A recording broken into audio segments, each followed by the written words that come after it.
बताइए 5.5 करोड़ में जीरो कितने होते हैं? यानी कि हमें जिस अंक में जीरो का नहीं पता, आज एसलीपीएस वेलनेस ने हमारे अकाउंट में वो चेक डाल दिए। 2 सीट वाली साइकिल से शुरुआत करके 2 सीटर कार लेने का रिकॉर्ड भी बनाने का सौभाग्य एसलीपीएस वेलनेस ने दिया। मैं प्रॉपर राजस्थान में एक छोटे से गांव का रहने वाला हूँ। 12वीं क्लास तक मैंने पढ़ाई की, बीए फर्स्ट ईयर और सेकंड ईयर किया। बीए की डिग्री इसलिए वैलिड नहीं मानता मैं, क्योंकि बीए सेकंड ईयर करते करते मैं भारतीय सेना में, जो कि हिंदुस्तान की नहीं दुनिया की सबसे सम्मानजनक और सबसे दमदार अगर कोई नौकरी है तो वो इंडियन आर्मी। वो इसलिए दुनिया के किसी भी नौकरी में आप चेक से जा सकते हो, सिफारिश से जा सकते हो, कैसे भी जा सकते हो, लेकिन अगर आपको इंडियन आर्मी में जाना है तो आपको मेंटली फिट भी होना पड़ेगा, आपको फिजिकली फिट भी होना पड़ेगा, आपको पूरा होशो हवास में आपकी हाइट भी होनी चाहिए। ऐसा नहीं कि 4 फीट का कोई आदमी वहां पे चला गया जुगाड़ या सिफारिश लगा के। तो हम परफेक्ट थे, वहां जाने का मौका मिला।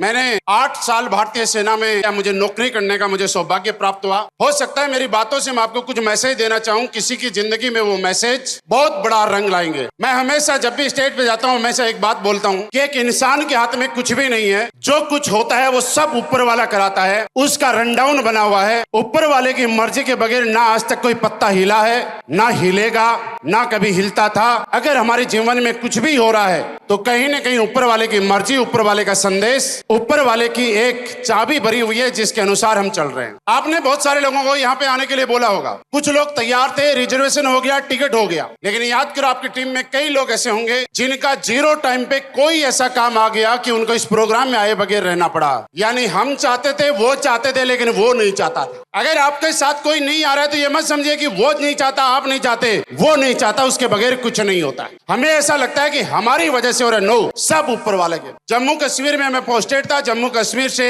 नजदीक में उत्तर प्रदेश में एक मेरठ जगह है, आपने सुना है मेरठ का नाम? ऐसा बोला जाता है हिंदुस्तान में 1857 की जो क्रांति थी आजादी दिलाने की भारत की, वहीं से शुरुआत हुई थी। सब लोगों ने सुना है। और मेरी जिंदगी में आर्थिक आजादी दिलाने का काम भी उसी धरती से शुरुआत हुई थी, वहां से शुरुआत हुई।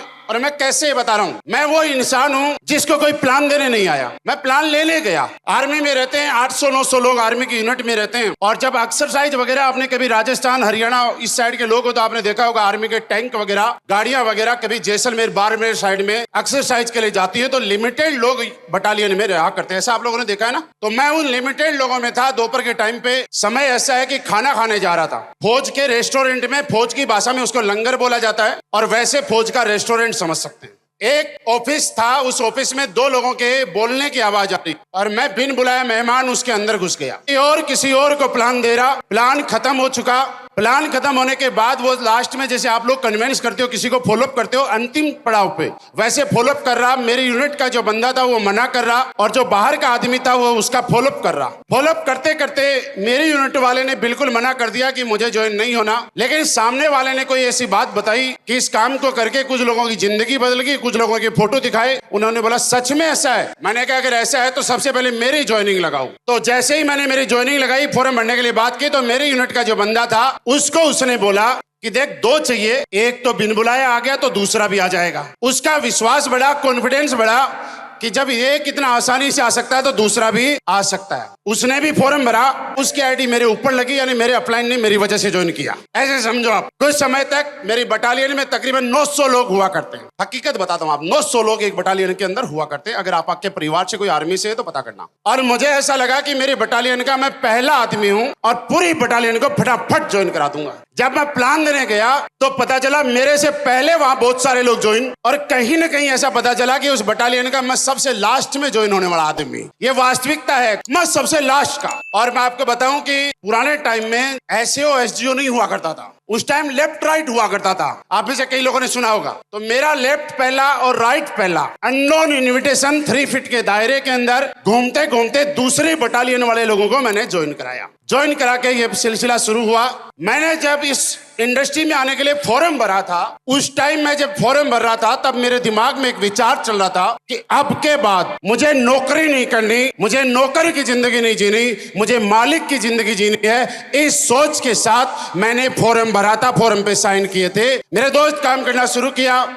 तकरीबन 1.5 साल मैंने पार्ट टाइम किया। दुनिया की हर नौकरी 8 घंटे 10 घंटे की होती है। सेना की जो नौकरी होती है 24x7 24 घंटे की नौकरी होती है। ये से नो, अगर आपको बाहर निकलना है तो परमिशन लेनी पड़ेगी, अंदर आना है तो परमिशन लेनी पड़ेगी। एक साइकिल खरीदी आने जाने के लिए, लोगों से मिलने के लिए। इतने पैसे नहीं हुआ करते थे कि नई साइकिल लेके आऊं। एक सेकंड हैंड साइकिल खरीदी 400 रुपए में। अगर आज मैं बात यहाँ खड़ा होकर बोलूं तो शायद लोगों को लगा है कि कथा सुना रहा है, कहानी सुना रहा है, लेकिन वास्तविकता है इसमें सब्जी में नमक मिलाने जितनी भी मिलावट नहीं है। क्योंकि मैं आपको मोटिवेट नहीं करना चाहता, कुछ चीजें बताना चाहता हूँ धीरे धीरे। साइकिल खरीदी 400 रुपए की। इनवाइट करने के बाद जहाँ सेमिनार होता था, लोगों को उठा उठा के लेके जाता। कैसे जैसे करते रहे। लोग ये बोला करते हैं कि हमारे पास टाइम नहीं है। दोस्त, मेरे पास टाइम नहीं था, लेकिन मैं टाइम पाना चाहता था। लोग ये बोलते हैं कि मेरे पास पैसा नहीं है। लोग ये बोलते हैं कि मेरे पास मर्जी की जिंदगी नहीं है। मेरे पास भी नहीं थी। मैं मर्जी की जिंदगी जीना चाहता था, इसलिए जो था उसी में से एडजस्ट करने की कोशिश की। और मैंने टाइम कैसे निकाला मैं आपको बताऊं। आर्मी में रात को 3 शिफ्टों में ड्यूटी लगती है। एक ड्यूटी होती है 7 से 11, दूसरी होती है 11 से 2 और तीसरी होती है 3 से 5। पहली ड्यूटी का फायदा ये है 7 से 11 का कि आप बाकी लोग जब तक सोते हैं तब तक आपकी ड्यूटी पूरी हो जाती है। तीसरी ड्यूटी जो 2 से 5 तक है, उसका फायदा ये है कि उसकी पीटी माफ हो जाती है। सुबह जो दौड़ने जाते हैं उसको पीटी बोलते हैं। 2 से 5 वाले की और 11 से 2 की प्रॉब्लम ये है कि जैसे ही नींद आती है कोई जगा देता है और जैसे ही सोता है इतने में पीटी का टाइम हो जाता है। तो मेरी जब पहली ड्यूटी आती है, मैं किसी से रिक्वेस्ट करता कि एक काम कर, सेकंड वाले को तू पहली ड्यूटी दे दे, मैं दूसरी दूंगा। और वो भी सोचता है कैसा पागल है, हर आदमी सिफारिश लगाता है पहली ड्यूटी के लिए और ये पहली ड्यूटी किसी को दे रहा है। मैं भाग फिर के प्लान देता, क्योंकि मैं पागल था कुछ पाने के लिए, पागल था कुछ कमाने के लिए, पागल था जिंदगी में कुछ करने के लिए। रात को 11 बजे आने के बाद ड्यूटी देते और आप समझ सकते हैं नींद तो आएगी ना। और मैं आपको बताऊं कि वो दिन भी मुझे याद है। आज मैं स्टेज से, इतने बड़े हिंदुस्तान के सबसे बड़े इंडोर स्टेडियम के स्टेज से बता रहा हूं। और रात को जब ड्यूटी देने का टाइम हुआ करता था, आर्मी का जो बेल्ट होता है वो थोड़ा चौड़ा होता है, किसी ने देखा होगा तो। मैं बेल्ट को खोलता, उसको थोड़ा लंबा करता, वहां जो पेड़ खड़ा रहता था उस पेड़ के सहारे मैं ऐसे खड़ा होता और बेल्ट को यहाँ से खोल और यहाँ पे बांध करके मैं अपनी नींद पूरी किया करता था। जब हमारी ड्यूटी जैसी वहां से आया करते थे और मैं सोता रहता था। तो इसका मतलब ये है कि बैठा हुआ आदमी सो सकता है, लेकिन खड़ा है इसका मतलब जग रहा है। ऐसे ऐसे करके हम लोगों ने नींद पूरी की, कोशिश की, सारी चीजें हुई। करते करते मैंने 1.5 साल के बाद नौकरी छोड़ी, फुल टाइम करने का डिसीजन लिया। मेरठ के अंदर मैं रहने लगा। मेरठ में रहने के लिए फिर काम करते रहे। लेकिन एक चीज बोलते हैं, एक तड़प, एक चाहत, एक ख्वाहिश। जो आदमी जो मेहनत करता है उसके बगैर वो रह नहीं सकता। उसको दिन रात सुबह से शाम तक मेहनत करता है, लेकिन वो चाहता है कि जो मेहनत करे उसका रिवार्ड उसे मिले। यहाँ पे बैठा हुआ हर इंसान ये चाहता है कि जितना करे उतना उसको मिलना चाहिए। और करते करते विदेश यात्राएं भी थी, गाड़ी भी थी, आईफोन भी थी, बहुत बड़ी बात थी उस टाइम, सब था। लेकिन जो चाहिए था, जो सक्सेस चाहिए थी वो नहीं थी, क्योंकि कहीं न कहीं लगा कि शायद कुछ प्लेटफॉर्म में कमी होगी। और मैंने फिर बोलता हूँ कि जो भी कुछ होता है भगवान की मर्जी से होता है, उसके बगैर पत्ता नहीं हिलता है। मैं फिर एक दिन गाड़ी लेके, ये बात मैंने पिछली बार एनिवर्सरी में बताई थी, आज आपको बताता हूँ दोबारा। मैं गाड़ी लेके जयपुर गया और उस टाइम जिस कंपनी में मैं काम किया करता था, उस टाइम कंपनी में 2 ही लोगों के पास शेवरलेट की क्रूज कार हुआ करती थी। अब क्यों हुआ करती थी ये मुझे नहीं मालूम, पर 2 के पास ही हुआ करती थी। एक मैं था, दूसरा कौन था वो बता दूंगा। जयपुर में गया मैं प्लान दिखा के, और 2 दिन रहने के बाद जब मैं वापस आ रहा था, एक डिवाइडर रोड ऐसा, एक साइड में व्हाइट कलर की क्रूज, उसके ऊपर आर्मी लिखा हुआ, PB35 नंबर। मैं और आज उनके नाम का उद्घोष करते हुए, उनका नाम लेते हुए प्राउड फील होता है, गर्व की अनुभूति होती है कि हमारे MD एंड CEO जिन्होंने हमारे सबकी जिंदगी बना दी। अचानक से मैं इधर से जाता हूँ, उनकी गाड़ी मुझे सामने दिखाई देती है, क्योंकि उससे पहले हम लोगों की मुलाकात सिर्फ ना कभी फोन पे बात हुई, ना कभी फेस टू फेस मुलाकात हुई। मैं 200 मीटर आगे चला गया, पता नहीं दिमाग में क्या विचार आया कि चल यार, गाड़ी मेरे फेसबुक फ्रेंड की लग रही है, घुमा ली जाए। मैंने गाड़ी का यू टर्न लिया, जहाँ पे व्हाइट कलर की क्रूज खड़ी थी, मैंने उस गाड़ी के आगे गाड़ी खड़ी की मेरी। मैं ड्राइविंग साइड से निकल के आया और जैसे ही मैं निकल के आया, सामने वाला इंसान साइड वाली खिड़की से निकल के आया, मेरे तरफ हाथ बढ़ाते हुए वो बोलते महिपाल। यस, वो हाथ पहली बार बढ़ा था और वो हाथ आज 5.5 करोड़ के लिए भी बढ़ रहा है। आप समझ सकते हैं मैं मैं किसकी बात कर रहा हूँ? मैंने क्या बोला? जो होता है वो ऊपर वाले की मर्जी से होता है, हमारी मर्जी से नहीं होता है। फिर उस टाइम एसलीपीएस ना संजीव सर पास्ट कंपनी में, ना कोई कंपनी, ना कुछ और। एक मुलाकात हुई, मात्र एक चाय हुई, चाय पे थोड़ी सी चर्चा हुई। उस चाय की चर्चा ने कैसे कैसे यहाँ पहुंचाया वो बाद में बताऊंगा, लेकिन मैं फिर मेरे काम पे लग गया। उसके कुछ महीनों बाद फिर संयोग बना कि मैं मेरे क्रूज लेके फिर जयपुर जा रहा हूँ। और आप देखिए सुबह के टाइम पे सारे लोग गाड़ी साफ करवाते हैं, सारे धोते हैं। शाम को 6-7 बजे कौन गाड़ी धुलाता है यार? मोदी नगर में जब मेरठ की तरफ से आते हैं तो एक सर्विस सेंटर था, गाड़ी बहुत गंदी हो रही थी। मैंने सोचा गाड़ी धुलवा लेता हूँ, प्रेशर मरवा लेता हूँ। जैसे ही गाड़ी धुलवाई, प्रेशर मरवाया, मैं फेसबुक चलाने लग गया। तो फेसबुक चलाने लगा तो मैंने देखा सर ने कुछ प्रोडक्ट के फोटो डाले हुए थे। मैंने जब प्रोडक्ट के फोटो डाले हुए थे, मैंने फोन लगाया। मैंने कहा सर कोई कंपनी वंपनी शुरू कर दी क्या? बोला हाँ। आप कहाँ जा रहे हो? मैंने कहा वहीं जयपुर जा रहा हूँ। तो बोला जयपुर जा रहे हो, दिल्ली होते हुए जाओगे? मैंने कहा यस सर। तो आते हुए एक काम करना, डिनर यहीं करके चले जाना। मैंने कहा आता हूँ। शाम को मैं आया। आप द्वारका में जाके देखना, एक छोटी सी दुकान है अपनी रसोई करके, द्वारका सेक्टर 10 के आसपास की जगह। वहां पे हम लोगों ने डिनर किया, कुछ प्रोडक्ट मुझे लिए। सर ने बोला मैं आपकी आईडी लगा रहा हूँ, अगर कभी मन करे तो आ जाना। फिर 8-9 महीने फिर निकले। 8-9 महीने के बाद फिर मैंने सर को फोन किया। हम लोग मेरठ में एक जगह मिले। मेरठ में बाईपास में कोई एक जगह है, अभी मुझे याद नहीं आ रहा उस रेस्टोरेंट का, वहां पे हम मिले। उसके कुछ दिनों बाद में नवरात्रे आ रहे थे, तो हमारी दोबारा डिस्कशन हुई। मैंने कहा सर एक काम करते हैं, नवरात्रे। सर मुझे बीच में बोल रहे थे चलो शुरुआत करो, मिलके बड़ा काम करेंगे। तो मैंने कहा सर अभी नवरात्रे आने वाले हैं, नवरात्रों में शुरू करेंगे, माता का आशीर्वाद लेके कुछ बड़ा काम करेंगे। और मैं मेरे घर से बैग पैक करके जम्मू के लिए पास्ट में जो काम कर रहा था उसी के लिए निकला। मेरी ट्रेन 5:30 बजे मेरठ से छोड़ दी मैंने। मेरठ का रहने वाला आदमी, मेरठ के अंदर होटल बुक किया। मेरठ में 3:30 बजे सर को बुलाया, और बुलाने के बाद फिर नींद इतने आने लगी कि ना प्लान समझ पाए ना कोई और करते करते करते करते मैं अगले दिन जम्मू चला गया। 2-3 दिन का टाइम लगा। सर का शेड्यूल पहले से फिक्स था। मैंने बोला सर ज्यादा टाइम नहीं चाहिए आपको, आशीर्वाद के रूप में मुझे प्लान देना नहीं आता, प्लान सिखाओ। सर ने बोला मैं ज्यादा टाइम नहीं दे सकता, 3-4 घंटे दे सकता हूँ। तो सुबह सुबह जम्मू आए। सर मुझे भी सच बताऊं प्लान नहीं आता था, मुझे सिर्फ लेवल पे कितना पैसा आता है इतना पता था, इसके अलावा प्लान नहीं आता था। लेवल के जो मोटे मोटे चेक है ना आप देख रहे हो, यही समझ में आया था और कुछ नहीं आया था। तो जब समझ में आया, सर ने 3-4 घंटे का प्लान दिया। 3-4 घंटे के बाद 20 लोग बैठे हुए थे। मैंने कहा सर आप अभी रूम में बैठो, किसी का कोई सवाल है तो करो। हमने शुरुआत की। सर वहां से शायद कलकत्ता चले गए। मैंने प्लान देने के लिए मेरे अपलाइन का इतना ही टाइम लिया है।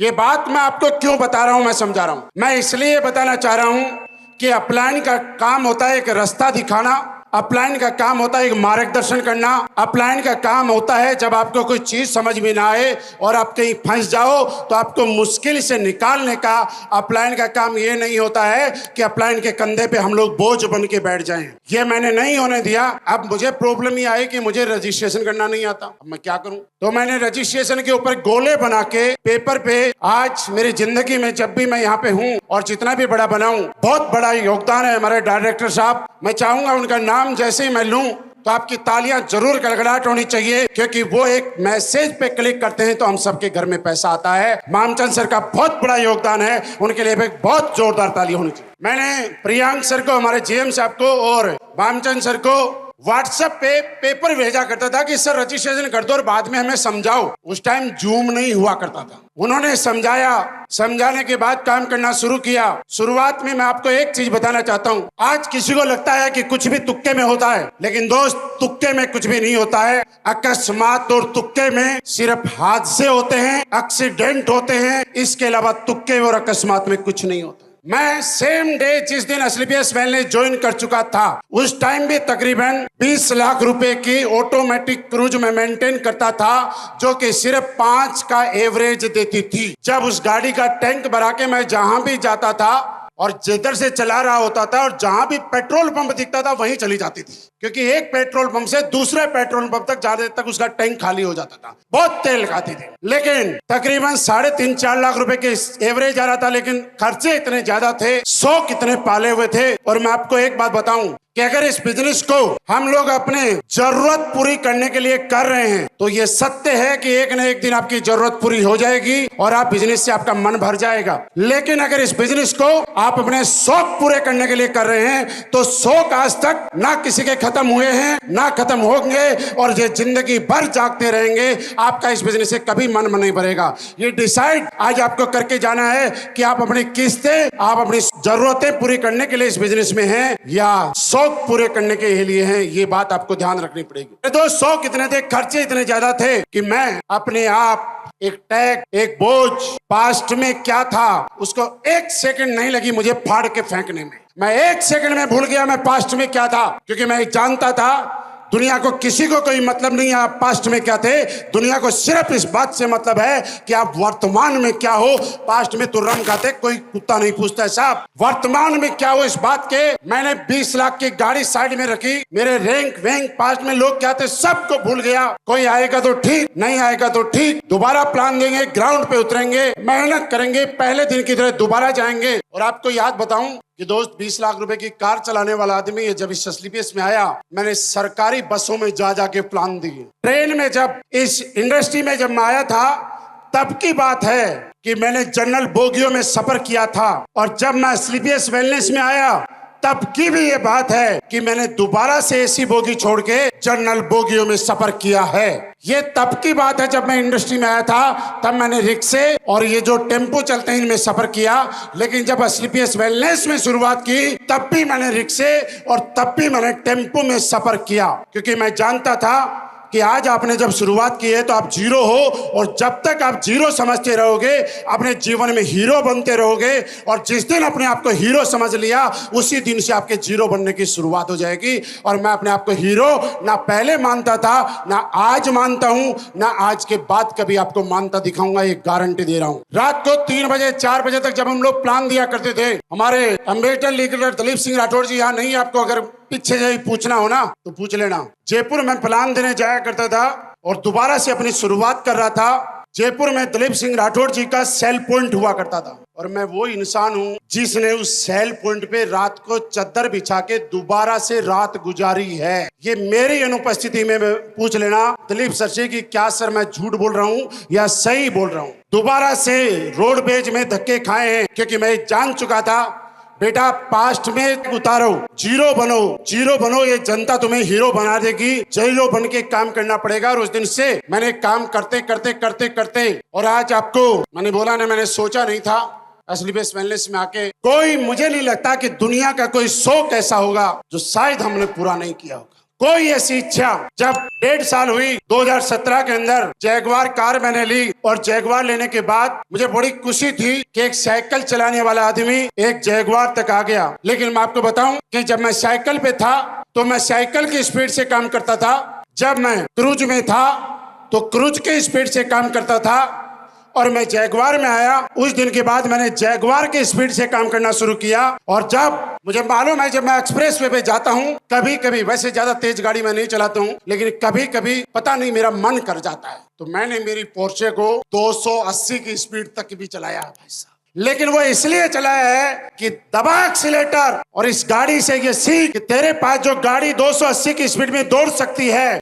तो ये स्पीड ये एहसास कराती है कि तुझे भी 280 की स्पीड से नीचे काम नहीं करना, आज उसी स्पीड से चलना है साहब। और ये रिकॉर्ड करते करते करते करते आज तकरीबन टीम में मैं डायमंड बनने आया था, लाखों रुपए महीना कमाने आया था। आज जब किसी को बोलते हैं ना कि भाई साहब करोड़पति बनने आया था, लेकिन मैं आज आपको बताऊं बिना नमक डाले बता रहा हूं, आज एसलीपीएस से मेरे घर में करोड़, 2 करोड़, 5 करोड़, 10 करोड़, 15, 20, 30 नहीं, टोटल 45 करोड़ रुपए की इनकम आ चुकी है और अभी खत्म नहीं हुई है, आना जारी है। अब तक तो 2 करोड़ 85 लाख रुपए की स्पीड से आती थी, अब 5.5 करोड़ की स्पीड से आएगी। पैसे कहाँ हैं, क्या नहीं करना मुझे कुछ नहीं मालूम, लेकिन मैंने गलती नहीं की। मैं इस बिजनेस में आने के बाद मेरे बहुत सारे पैसे, आज भी मैं बताऊं तो करोड़ों रुपए फ्लाइट सोलो होटल का बिल है, लाखों नहीं करोड़ों। लेकिन मेरे को जब मैं मेरिट में रहता था और मुझे एक चीज समझ में आई कि बेटा अगर भागना है और काम करना है तो तुझे मेरिट से कवर नहीं कर पाएगा, तुझे इतिहास बनाना है तो दिल्ली में रहना पड़ेगा। और मैंने उससे पहले कभी दिल्ली में बिजनेस नहीं किया।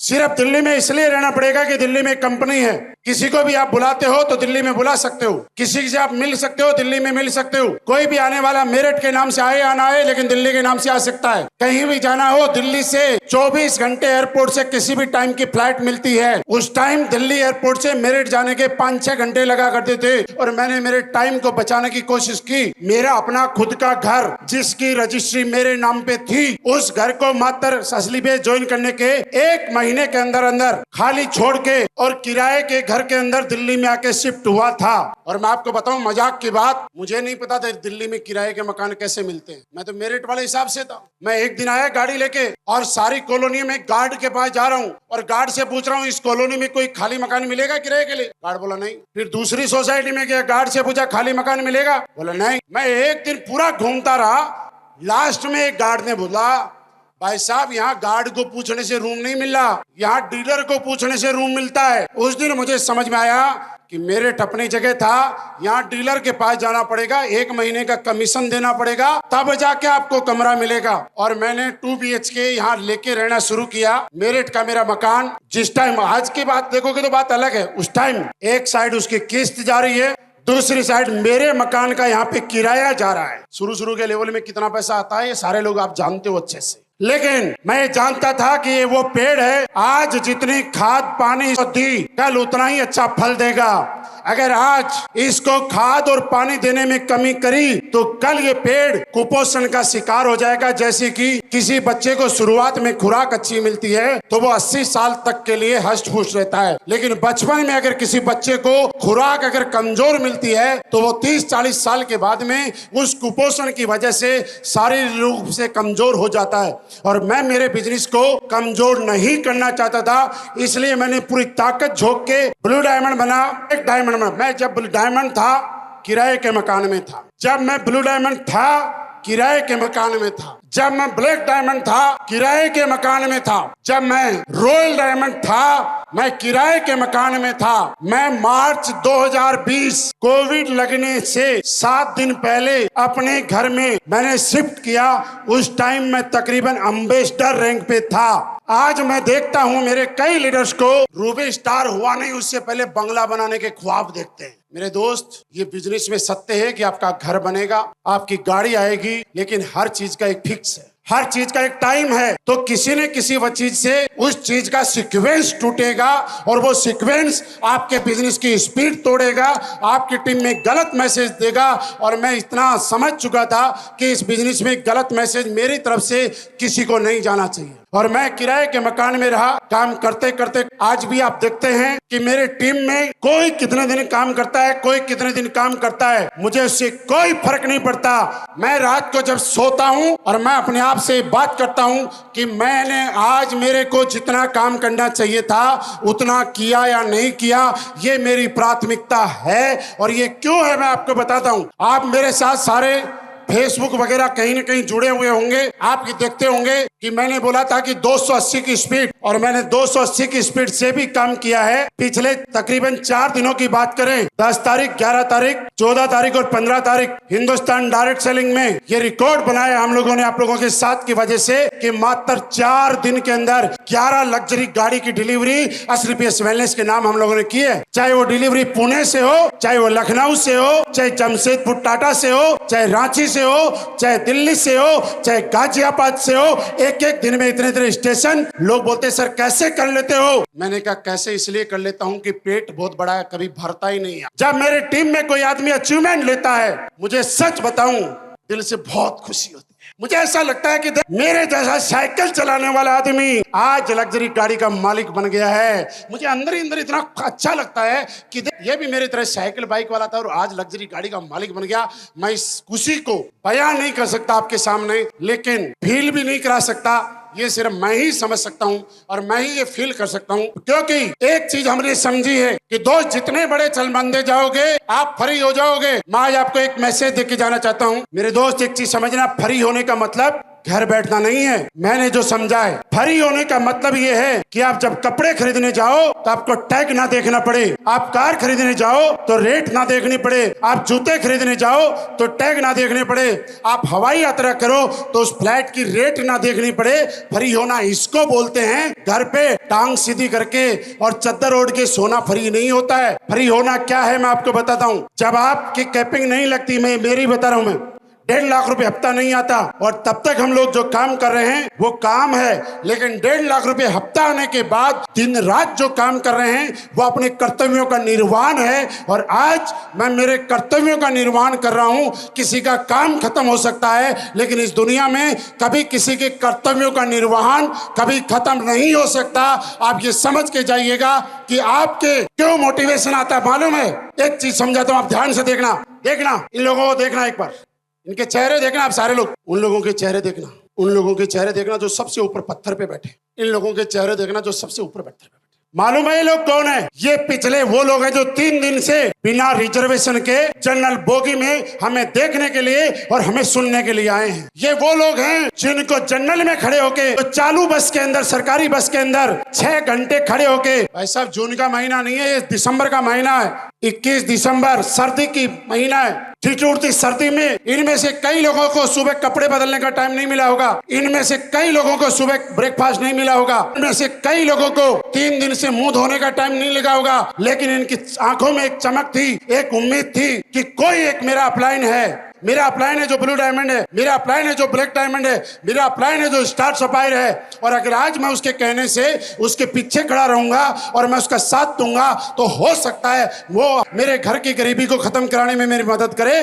और मुझे आगे बढ़ाए। इसलिए लोग 3 दिन से बिना सीट के, बिना रिजर्वेशन के लिए भी अभी देखिए वहां बैठे हुए हैं। हम लोगों का कर्तव्य बनता है आज के बाद, मैं सबसे पहले उसमें शामिल हूं कि हमें अपने लिए काम करें या ना करें, इन लोगों के लिए आज के बाद पक्का काम करना चाहिए।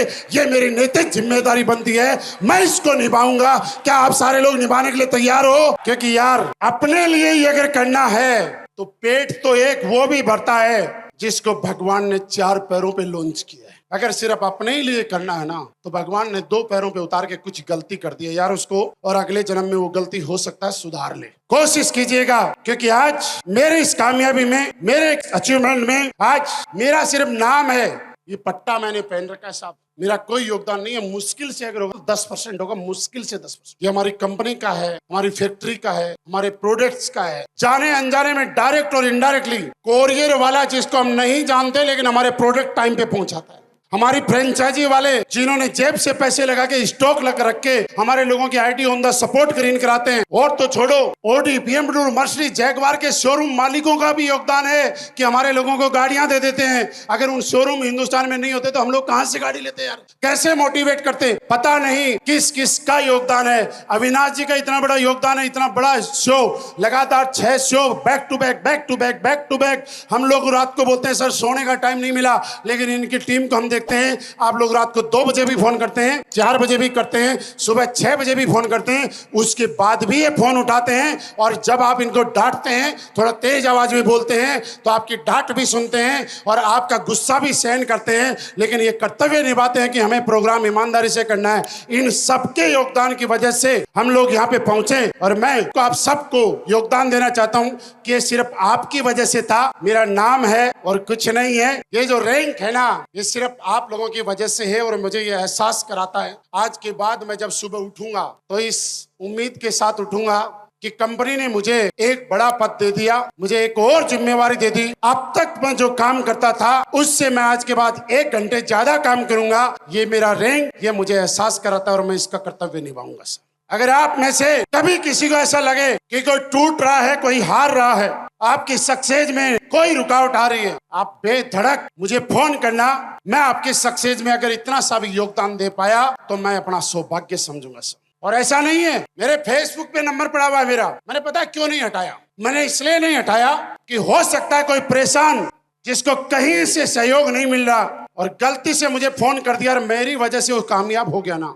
तो शायद मेरी जिंदगी में मैं इसे समझूंगा कि मैंने कोई पुण्य का और मैंने अच्छा काम किया है, इसलिए मैं आपके काम आना चाहता हूं। मैं चाहता हूं कि आप बड़े बने। मैं आप सबको चाहता हूं कि आप एम्बेसडर नहीं, आप इस कंपनी का 18वां नहीं, 19वां नहीं, आप जो 20वां लेवल की तैयारी हो चुकी है वो आप सबका पूरा हो। क्या करने के लिए तैयार हैं? लेकिन दोस्त, एक दिन में नहीं होगा, रुकना होगा। रुकने के लिए तैयार हैं? विश्वास करना होगा, करने के लिए तैयार हैं? और विश्वास कौन नहीं करता? मैं कल आज तक की न्यूज पढ़ रहा, कल शाम की बात बता रहा हूँ। आज तक की एक न्यूज थी, मैंने इंस्टा पे पढ़ी। नोएडा में कोई बैंक मैनेजर था जो उस बैंक से अपने रिश्तेदारों के अकाउंट में 28 करोड़ रुपए ट्रांसफर करके और खुद अपने परिवार के साथ बाहर भाग गया। तो क्या बैंक वाले मैनेजर रखना बंद कर देंगे? अपना खोने को क्या है मुझे बताओ?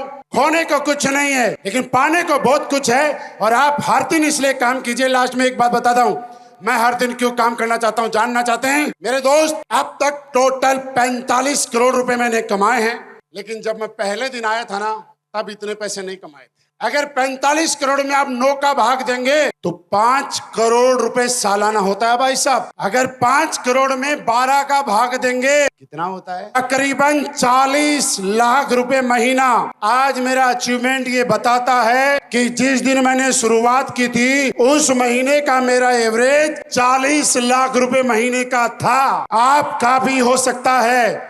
और आज SLPS वेलनेस मुझे 2.5 लाख रुपए का एवरेज शाम तक कंफर्म कर देती है। कितना बोलो? और जब मैं शाम को सोता हूँ और मैं सोने से पहले नींद आने वाली होती है, अपने आप से बात करता हूँ कि यार तूने आज सुबह से शाम तक कुछ काम तो किया नहीं, लेकिन SLPS वेलनेस का तो दिल इतना बड़ा है कि 2.5 लाख रुपए में 1 रुपए की भी कटौती की नहीं। तो अगले दिन मेरा मन करता है कि जब काम ना करने के बाद भी SLPS वेलनेस अपना कर्तव्य निभा रही है और पर डे 2.5 लाख रुपए दे रही है, तो मुझे भी मेरा कर्तव्य निभाना चाहिए और मुझे मेहनत का पैसा चाहिए। इसलिए हर दिन मेहनत करनी चाहिए। क्या आप लोग करने के लिए तैयार हैं? तो दोस्त, अभी तो हमने हिंदुस्तान में शुरुआत की है। सर आपका बहुत बहुत धन्यवाद कि आज SLPS वेलनेस का नहीं, हिंदुस्तान डायरेक्ट सेलिंग का सबसे बड़े रैंक का चेक और एक पट्टा मेरे गले में डाल दिया साहब। मैं इससे ज्यादा कुछ नहीं कह सकता। आप सब लोगों ने मेरा साथ दिया, इतना प्यार दिया, इतना सम्मान दिया, इसके लिए तहे दिल से बहुत बहुत धन्यवाद।